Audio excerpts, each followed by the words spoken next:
반갑습니다. 오늘은 뭐가 중요한지 아직 분간 못하는 정부라는 주제로 여러분한테 말씀을 드리겠습니다. 지난 12월 중국 무안 지역에서 발생한 폐렴 사태가 세계를 강타하고 있습니다. 특히 그 중에서도 중국, 한국, 일본에서의 폐렴 발생자가 상당수에 이르고 사망자 수도 계속 증가하는 그런 추세입니다. 이런 상황에서 세계가 이들 세 나라를 주의 깊게 관망하면서 자국의 국민의 생명과 안전을 위해서 입국을 차단하는 극단적인 사태가 최근 연이어 발생하고 있습니다. 그런 가운데서도 특히 우리 정부는 갈피를 못 잡고 우왕좌왕하는 그런 상황에서 진득한 국민의 생명과 안전을 충분히 담보할 수 있는 어떤 정책적 대안 제시에 실패한 것으로 드러나 있습니다. 여러분 아시는 바와 같이 지난 12월에 중국에서 우한 폐렴이 발생했습니다. 12월이라고 하지만은 폐쇄사화의 특성상 그 정보의 누설이 상당 부분 늦어 있다라 본다면 그 이전에 발생한 상황이 됐고, 중국과 우리나라가 인접해 있을 뿐만 아니라 인적 물적 교류가 최근에 부쩍 늘어나는 관계상 이 전염병이 급진전스럽게 오염이 됐을 수도 있는 상황임에도 불구하고 정부적 차원에서 특정한 어떤 정치적 목적에 혈안이 된 상태에서 수수방관하다가 방심하다가 오늘 아침 977명의 확진자가 발생했고 그 중에서 11명이 사망하는 어처구니 없는 사태가 발생했습니다. 조기에 차단하고 조기에 심혈을 기울여서 국민의 안전과 생명 보호에 우선했더라면 이런 상황은 발생하지 않았을 것이라는 그런 생각을 하게 됩니다. 한마디로 국민의 신뢰를 저버리는 어처구니 없는 정부의 무심함에 대해서 개탄하지 않을 수 없습니다. 그동안 정부는 4.15 총선 이전에 시진핑 국가주석이 방안을 통해서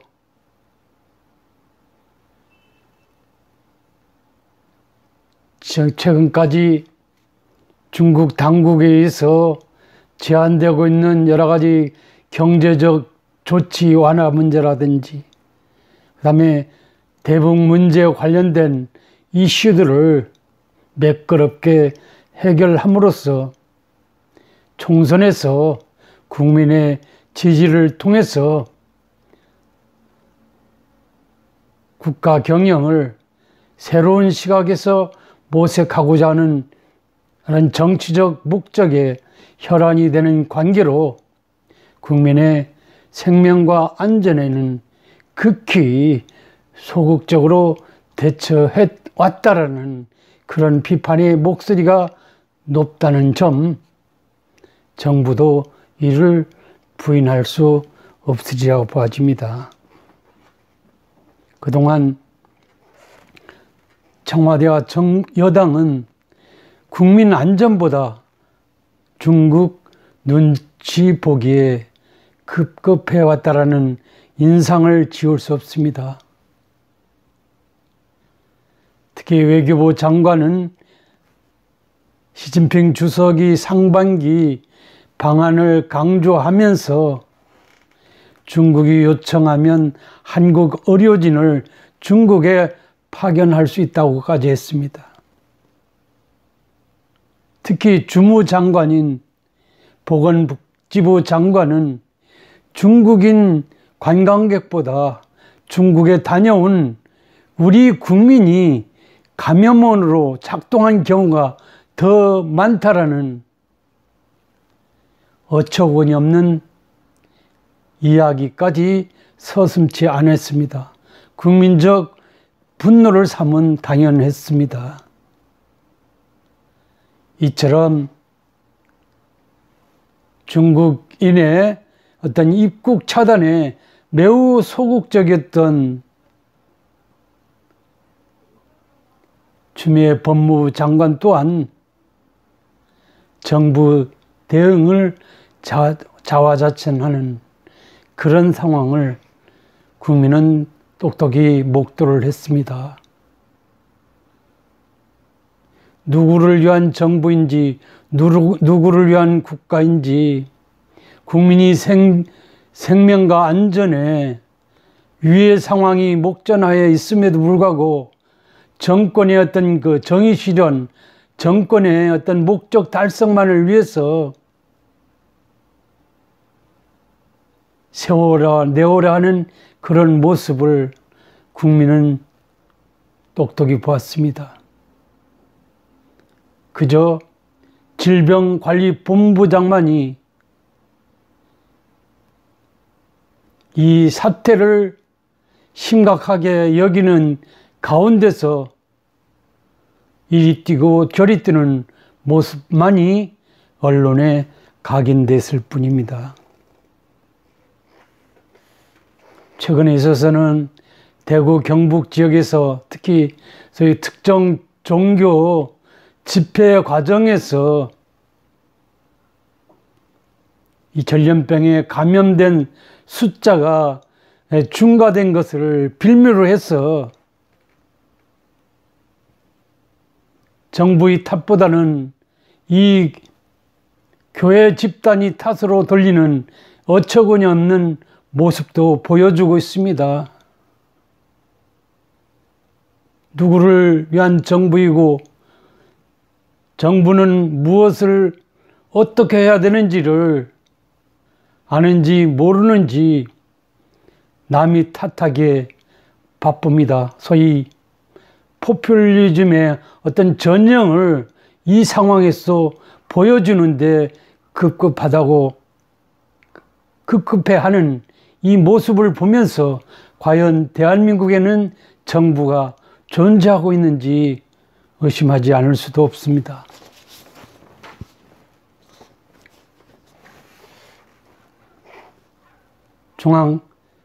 중앙청 근방 광장 지하에 가면 세종대왕 기념관이 있습니다. 거기에 가면 민본의 중요성, 민을 위한 정치 중요성을 익히 세종대왕께서 실천했던 기록이 남아 있습니다. 정부 관리들, 특히 장관들 한번 가서 보셨으면 좋겠습니다. 맹자께서는 백성이 귀하다고 했습니다. 사직은 그 다음이라고 했습니다. 군주는 더욱 가볍다고 했습니다. 이 말은 현재에도 그대로 통용될 수 있다고 봐집니다. 국민이 우선이고 군주는 그 다음입니다. 정권 자체도 그 다음이 될 수 있습니다. 공자는 논어에서 이런 말을 했습니다. 무신분립, 신뢰가 없으면 정권이 존립 기반이 무너진다라는 그런 이야기를 했습니다. 논어에 따르면 공자의 제자 자공이 공자에게 정치를 묻는 장면이 나옵니다. 여기서 나라를 다스리는데 가장 중요한 것이 무엇입니까? 공자에 물었더니 공자는 정치에서 가장 중요한 것은 세 가지라고 말했습니다. 첫째, 먹는 것, 경제다. 둘째, 자유력, 즉 국방이다. 셋째, 백성이 신뢰다라고 했습니다. 자공이 이에 대해서 이 중에서 하나를 뺀다면 어떤 것이 되겠습니까? 물었더니 군대를 먼저 빼라고 그랬습니다. 그 다음 또 뺀다면 무엇이 되겠습니까? 했더니 경제를 빼라고 했습니다.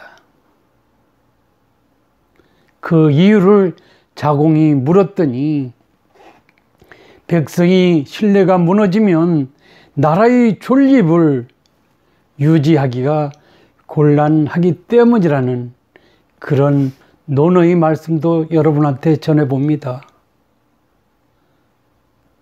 최근 정부가 하는 여러 가지 정책적 시너지 효과 크게 부각되지 않고 있습니다. 소위 어떤 그 포퓰리즘적 입장에서 모든 것을 시장의 흐름이나 어떤 순리에 입각하기보다는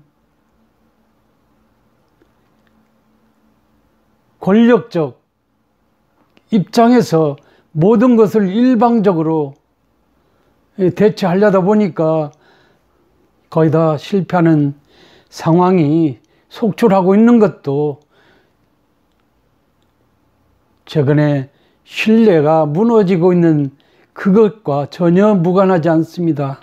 특히 정부로서는 이번 우한 코로나 사태 즈음해서 이렇게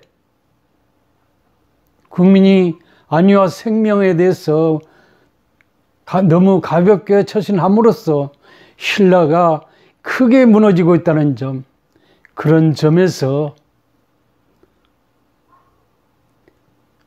공자의 무신분립의 이치가 현재 목도하고 있는 것이 아니냐는 그런 생각을 해봅니다.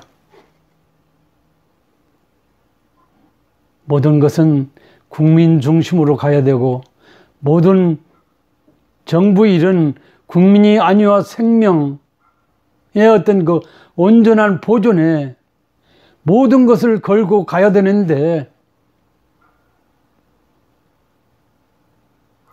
국민의 신뢰를 배반하고 정권의 이익, 정권의 정의, 정권의 안위만을 위해서 소극적으로 남의 나라 눈치나 보는 대한민국 정부의 형태를 보면서 한 개인으로서 개탄하지 않을 수 없습니다. 특히 외교적 측면에서 적극적 외교가 절대적으로 필요한 세상이 열렸음에도 불구하고 소극적으로 맹종적으로 왜 그렇게 가는지 이해할 수가 없습니다. 대한민국은 민주공화국이면서 국민이 주도하는 그런 나라입니다. 국민이 안위와 행복, 안전이 보장되지 않는 그런 나라에 있는 대한민국 국민들이 아니라는 점에서 오늘 이 시국의 즈음에서 역사적 관점에서 제가 감히 여러분한테 말씀을 드려봅니다. 감사합니다.